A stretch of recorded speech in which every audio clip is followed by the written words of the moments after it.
दोस्तों नमस्कार, मैं आपका साथी केशव विवेकी। आपका इस चैनल में विशेष स्वागत है और बहुत विशेष आभार है। इस प्रथम वीडियो में आपका सहभागिता संपूर्ण रूप से प्राप्त होगा। आइए चलते हैं विषय की ओर। डायरेक्ट सेलिंग और हम भारतीय के बीच क्या अध्ययन है, डायरेक्ट सेलिंग क्या है, 3 ऐसी बातें जिसके कारण लोग डायरेक्ट सेलिंग को नहीं समझ पा रहे हैं। उत्तर हमारा छिपा हुआ है कि डायरेक्ट सेलिंग क्या है। डायरेक्ट सेलिंग और हम भारतीय। डायरेक्ट सेलिंग व्यवसाय व नेटवर्क मार्केटिंग नए भारत की नई पहचान है। इस व्यवस्था में कंपनी और ग्राहक के बीच कोई नहीं रहता, जिसके कारण उत्पाद या सामान सस्ती हो जाती है। कंपनियां बचत द्वारा ही सभी को 45% का पार्टनर बनने का ऑफर देती हैं, जबकि ग्राहक को केवल अपने घर का सामान बदलना होता है। पारंपरिक बाजार व्यवस्था, इसमें क्या होता है, कंपनी होती है जो अपने सामानों की प्रचार कराती है।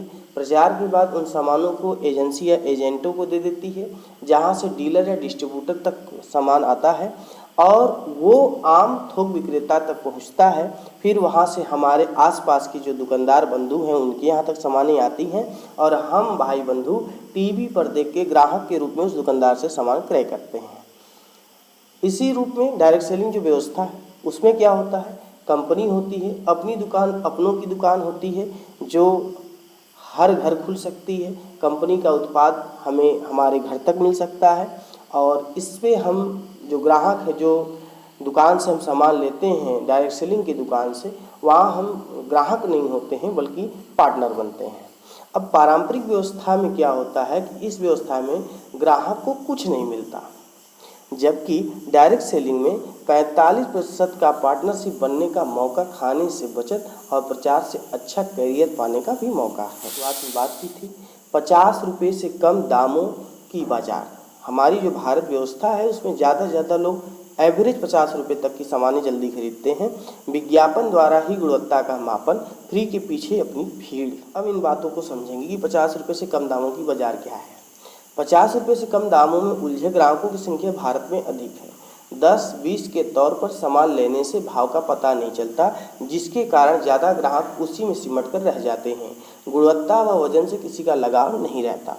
जैसे पारंपरिक बाजार में हम कोलगेट लेते हैं तो वो उसका मूल्य 10 से 50 तक होता है, उसका वजन 5 से लेकर 50 ग्राम तक होता है, लेकिन उसकी गुणवत्ता क्या है। एक ग्राहक के तौर पर अगर हम किसी से पूछते हैं कि आपने कोलगेट लगाया तो उसका फ़ायदा क्या है, तो उनको सीधा रिस्पांस ये मिलता है कि पता नहीं है। उसी तरह से हम आंवला तेल लगाते हैं तो उसका मूल्य भी 10 से 50 के बीच में मिल जाता है। वो 8 मिलीलीटर से 30 मिलीलीटर होता है, लेकिन उसकी भी गुणवत्ता की बात की जाए तो पता नहीं होता है।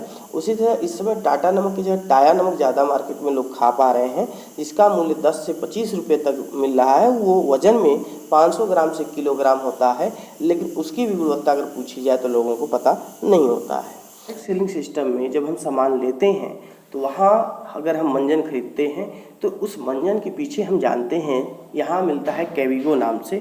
ये कैविगो जो है, इसमें सबसे बड़ी बात ये है कि ये 10 से 60 के बीच में आता है, तो इसका वजन भी 18 ग्राम से 100 ग्राम तक होता है।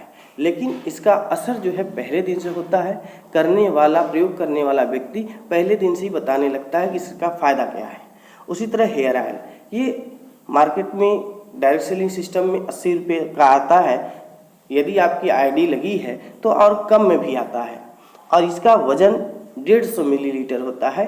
बालों की सेहत का लाभ होता है। इसके उत्पादों का व्यक्ति प्रयोग करते करते बोलने लगता है कि हाँ, वास्तव में मज़ा आया।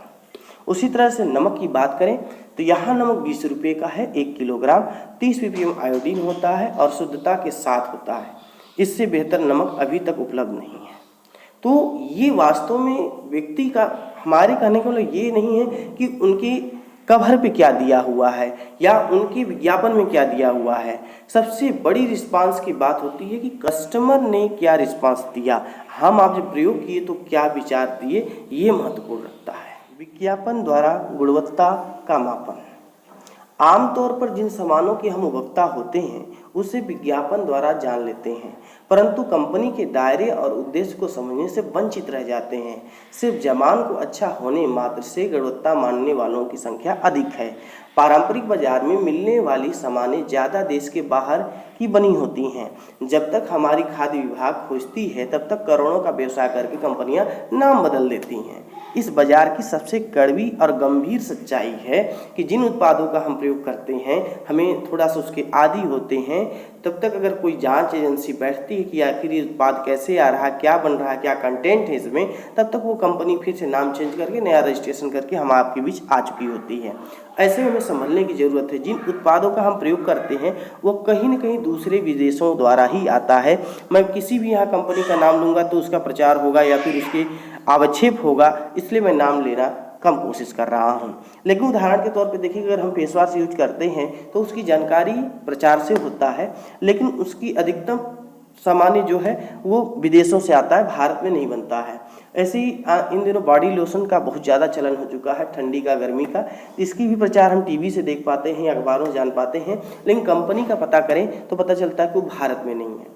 हम देश को बढ़ाने का संकल्प लेने वाले लोग, स्वदेशी का प्रचार करने वाले लोग, देश हित की बात करने वाले लोग जब विदेशों को पैसा भेजें तो अपने देश को मजबूत कैसे कर पाएंगे? ये सवाल भी है और एक अपने आप में एक कह सकते हैं कि हमारे लिए एक स्तंभ भी है कि हम इस पर विचार करें और अपने देश को स्वदेशी में बदलें और अपने ही देश के बने सामानों का प्रयोग करें। जैसे डायरेक्ट सेलिंग सिस्टम में सामान अगर फेस वॉश लेते हैं तो इसकी असली जानकारी लोगों से होती है कि हाँ मैंने लगाया, मुझे फ़ायदा हुआ।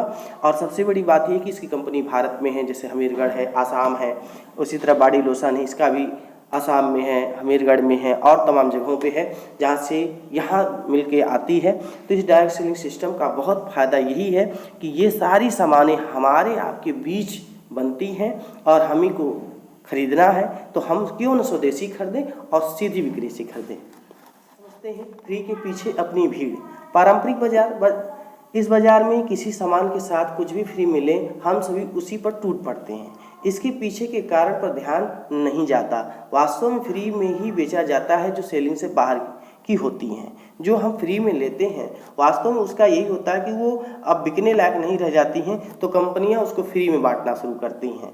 इसमें केवल कवर का खर्चा बढ़ जाता है, बाकी कंपनी अपनी अन्य सामानों से उसका भी दाम कवर कर लेती है। ऐसा नहीं है कि वो फ्री में बांटी है तो वो पैसा नहीं निकालती है, वो पूरा ले लेती है। डायरेक्ट सेलिंग में क्या कि इन कंपनियों के पास सामान बचता नहीं है और नहीं वो सामानों का ढेर लगाती हैं, जिसके कारण फ्री में कुछ नहीं मिलता, जबकि गुणवत्ता व सामानों की नवीनता बनी रहती है। फ्री का अर्थ ही है बासी खाद्य खान लेना, यानी देसी भाषा में मैं कहूँ तो हम जो फ्री के सामान ले आते हैं वो कहीं ना कहीं बासी चावल है, जिसको आज हम खाना पसंद नहीं करते, रात की बची चीज़ खाना पसंद नहीं करते हैं। उसी तरह से समय निकलने के बाद की उस सामानों को सिर्फ रेपर चेंज करके हमें मिल जाता है और हम उसको ताव से प्रयोग कर लेते हैं। तो अब देश को सुधरने और देश को बदलने की आवश्यकता है कि हम ताज़ा खाएं या बासी। कि डायरेक्ट सेलिंग से खरीदी करें तो क्यों? इसमें क्या है कि अगर आप खरीदी करते हैं तो शुद्ध व नवीन उत्पाद मिलेंगे, सामान बनाने वाली कंपनी भारत में होगी, गुणवत्ता से कोई समझौता नहीं होगा, स्वास्थ्य की सुरक्षा की 100% गारंटी है, 30 दिन के अंदर खुला सामान वापस करने की सुविधा भी है और सबसे बड़ी बात है जो आज तक हुआ नहीं है वो आपका होगा, वो है खरीदारी से बचत। डायरेक्ट सेलिंग में काम करने से लाभ, इसमें क्या होगा कि पार्ट टाइम काम करने से अच्छा करियर बन सकता है, दूसरों को लाभ पहुंचाने का मौका मिल सकता है, अनवरत सीखने और लोगों से जुड़ने का मौका मिलता है, विश्व भ्रमण करने का मौका मिलता है, परिवार व समाज में सम्मान बढ़ता है, आगामी पीढ़ी के सुनहरा व्यवस्था भी आप करके जा सकते हैं। तो ये बहुत ही उम्मीदवार जगह है डायरेक्ट सेलिंग व्यवसाय, जहाँ आप बहुत कम खर्च, ना के बराबर खर्च और समय लगा करके जीवन और भाग्य बदल सकते हैं। एक बेहतर निर्णय आपके जीवन को बदल सकता है। यदि आप जीवन में कुछ बड़ा नहीं कर सकते तो कम से कम डायरेक्ट सेलिंग का एक पौधा अवश्य लगाइए। मुझे विश्वास है कि इस छोटे सी वीडियो में आप बहुत कुछ पाए होंगे और आपका अगला निर्णय डायरेक्ट सेलिंग व्यवसाय ही होगा। रॉयल्टी नामा करेगा कारनामा और मिल करे हंगामा। वीडियो देखने के लिए बहुत बहुत धन्यवाद। चैनल को सब्सक्राइब अवश्य करें, वीडियो अच्छा लगा तो लाइक करें, शेयर करें और ज़्यादा से ज़्यादा लोगों तक ये संदेश पहुँचाएँ। बहुत बहुत धन्यवाद।